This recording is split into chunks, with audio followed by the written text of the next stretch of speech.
Well, friends, followers, subscribers, I finally doing a video after it's been almost 14 months.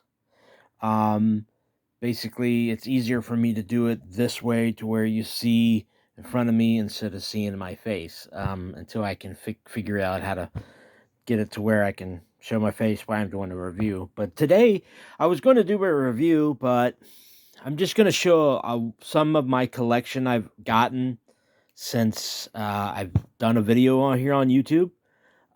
There's a lot that I've gotten, so I'm just going to show a little bit of selection of what I've gotten. So first off, and this is no particular order, um, but I purchased from MVD. I purchased Savannah Smiles, which was a classic 1982 family drama. It's definitely still holds up today.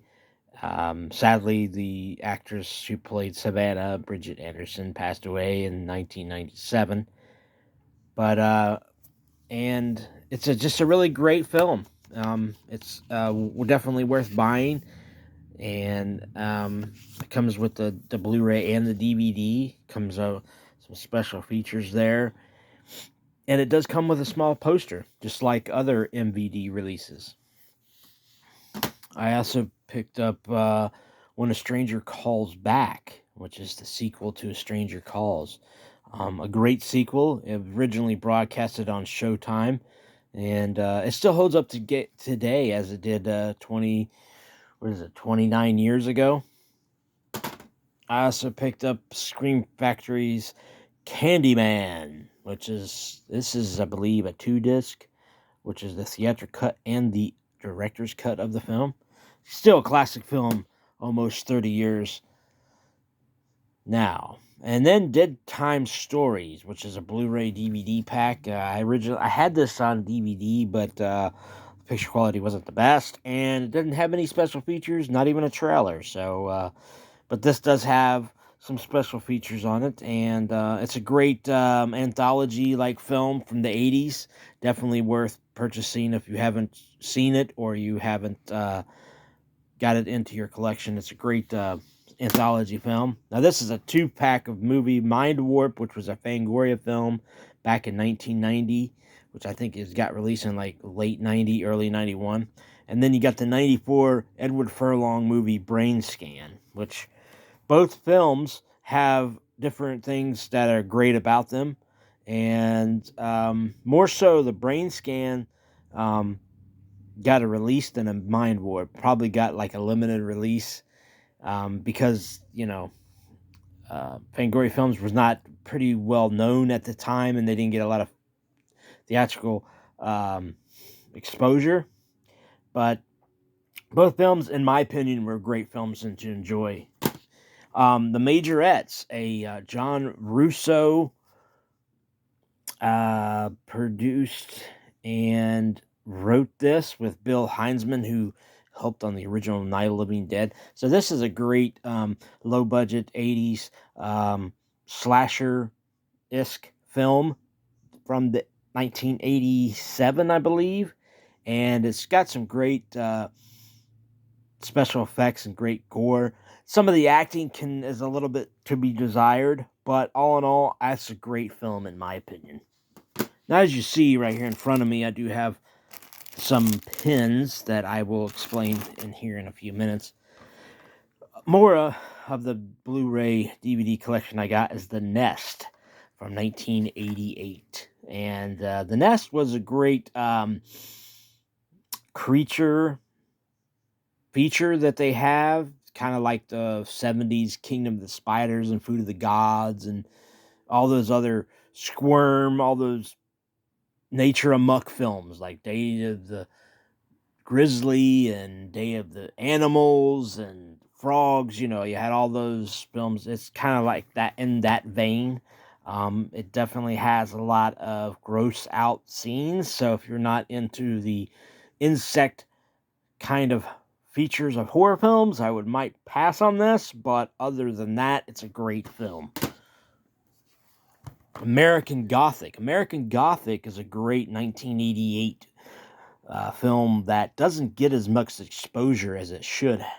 And I'm kind of glad that it's gotten a Blu-ray release, and it's definitely worth picking up and definitely be in anybody's horror film collection. Of course, everybody knows about the 1988 The Blob. You know, The Blob was a great remake amongst some other films that came out in the 80s, like The Fly and The Thing, which were remakes, and or even Little Shop of Horrors. But this was a great way of bringing the Blob into the 80s, and it's definitely worth having, definitely worth watching. I don't know too many people have not seen this, but it definitely is worth. It's definitely a high 8.5 or 9 on my Richter scale. Christmas Evil. You know, anybody that has seen this film, there's a lot of people who hate this film. There's a lot of people that can't understand this film. There's a lot of people that love this film. There's a lot of people that are in between. You know, for me, I love it and I hate it. So I guess I'm in between. It's great because it was a 42-year-old film that didn't get as much exposure as Silent Night, Deadly Night in 1984. With the Santa Claus Killer, which this is not just a Santa Claus Killer. It's more of it's different than the Silent Night, Deadly Night. I will say that for those who have not seen it. But Christmas Evil, I'm glad to have it in my collection. Another one that I've upgraded from my DVD is Rush Week. Rush Week was a late 80s sorority slasher film. It's got some great performances in it. Some of the actors are still doing work today. Some of them are not. But it's worth getting if you haven't already had the DVD, and if you want to upgrade to the Blu-ray, I'd say go ahead. If you don't want to spend the extra cash to get the Blu-ray, see if you can find the DVD. But it's a great movie nonetheless. Now, Mikey, early 90s, like came out like 91, 92. Mikey, this is another MVD release, which also has a poster, and it's got some special features on here as well. It's a great film. I like the tagline. Remember, Jason and Freddy were kids once too. I like how they spelled Freddy. But yeah, it was a great film. Brian Bonsall, he did a great performance as little Mikey. Some of the scenes, some of the stuff that he does in that film is kind of stretching a little bit as far as killing, but it's a great film. Definitely an early 90s gem. The Fear, another upgrade I've upgraded from my Blu-ray. Now, I love the slipcover that Vinegar Syndrome did here. If you buy it, you get I like how they emboss the side, and then they got the little Vinegar Syndrome symbol there, and the front is all embossed too. It's really cool how some of their slipcovers that they do. Some of the slipcovers are very limited, but I always like this original cover art from the VHS and the DVD. It's got some special features. It's a great late or mid 90s horror that definitely did not get a lot of recognition, and I'm glad that it's getting what it deserves now. Then we have Waxwork 1 and 2, which I've upgraded from my other Waxwork 1 and 2 double set. This is released by Vestron Video Lionsgate Collectors Series. It's got some special features on this. These two are great films. More so, I enjoyed Waxwork. It came out in 1988. It's like one of probably the 7th or 8th horror film I've ever seen in my life. And Waxwork was a very bloody film. And the version that I saw was the VHS, which was unrated. And I believe this is the unrated version of this too. So, but yeah, Waxwork and Waxwork 2 are great films. Definitely worth collecting and keeping in your collection. Before I get to the next one, I just want to show, these are 2 pins that Culture Shock Releasing came with when you buy a bundle for this movie that I'm going to show. As you can probably already tell, it's Girlfriend from Hell, which has the pin of Lainey Kernis.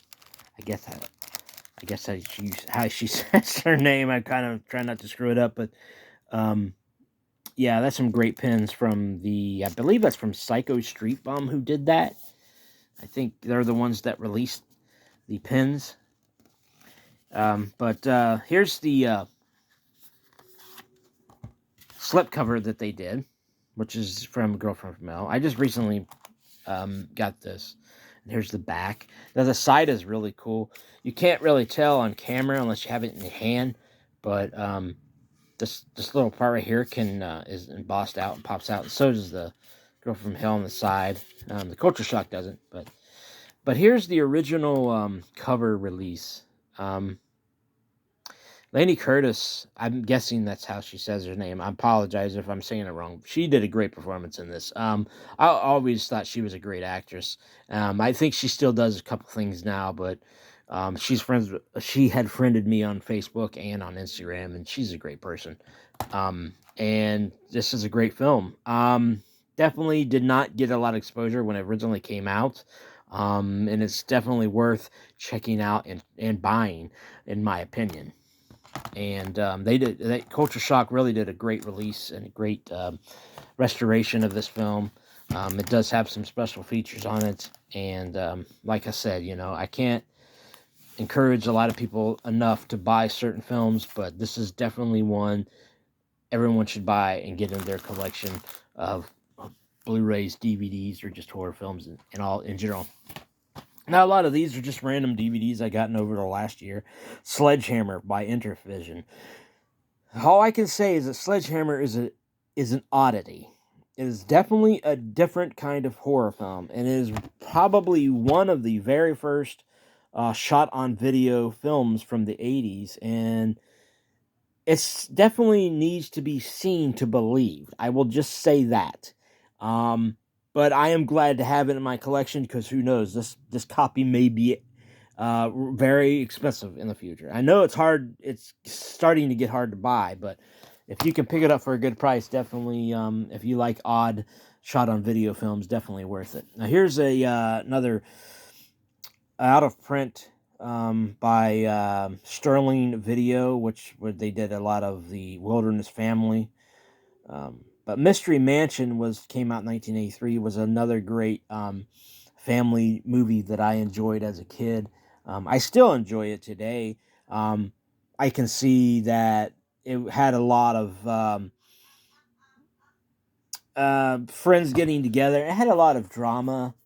And, it's not the best. I'd say this is not the best. As I've seen it recently, it's not the best family film. But it does have its moments, and it's definitely worth getting if you are into these kind of films and you enjoy the nostalgia of the 80s. Now, these two films are some revenge films, like I Spit on Your Grave or Last House on the Left. Gator Bait, this is the director's special edition. This is a release that was released by the filmmakers, Ferd and Beverly Sebastian. It is a great film, but it is not as controversial as Last House on the Left or I Spit on Your Grave. It is a great movie. I'll say that. And unfortunately, the lead actress, Claudia Jennings, died not long after this was released in an auto accident. She definitely had a bright future ahead of her. And then they did the sequel, Gator Bait 2, Cajun Justice. Basically, it's just a return of another rehash of the first film. Some of the characters from the first film, actors anyway, returned for the sequel, and it is not as good as the first, but it is if you're into those kind of films and you like to collect things just because they're oddities of the film industry, definitely pick it up. Now here's another one that this one's just a DVD plus RW that I purchased from the convention, and it's not the greatest, but Hamburger the Motion Picture is definitely not as good as Hot Dog the Movie, but neither one of them are classic films. But if you're into crazy stuff and nudity and all that stuff, it's definitely something you want to see. You can tell it definitely hasn't even had an official DVD release. I got three more here. Then we have The Golden Seal. The Golden Seal is another 1980s family film that does not get a lot of exposure and does not get a lot of love, but it's a great film. That's basically about a boy who befriends a golden seal, and excuse me, the father and some poachers want to kill it, but he doesn't want him to kill it. But it's a great film, and you know, I not to give out the ending, but you know, nothing happens to the golden seal. And then we have Free Jack. Free Jack is a early 90s futuristic sci-fi fantasy film with Emilio Estevez, Mick Jagger, and Anthony Hopkins. You know, I mean, just that cast alone, what else can you ask for? But it's definitely dated, because they had it to where it was the year 2009. Well, we are in 2022, and a lot of this stuff didn't really happen. But it's a great film for what it is. And finally, another culture shock releasing is Good Night, God Bless. This was one of their first, I think it was like their fourth release, maybe. But it's an 80s oddity. It's definitely an 80s not well-known film. It's really not the greatest of all time. But it is, and it's there's the other cover of art was called Lucifer. It's definitely a different film. It's not in my top 500 horror films of all time, but it's definitely something. Certain films I like to collect because they're just odd and they're just weird, and this is one of them. But Culture Shock did a great release of this on DVD. I can't ask any more for what they did for it. But yeah, so hopefully that hopefully everybody enjoyed the video. You know, I'm kind of tired. I'm relaxing because I got to go to work tomorrow. But anyway, hopefully you enjoyed this update, and I will try to get to a review in the next week. And thank you for sticking with me for over 14 months. I'm hoping it doesn't take another 14 months to do another video, but I am very think I definitely will do another video, and it will be a review, and I'm not sure what it's going to be, but you stay tuned for it, and I do appreciate everyone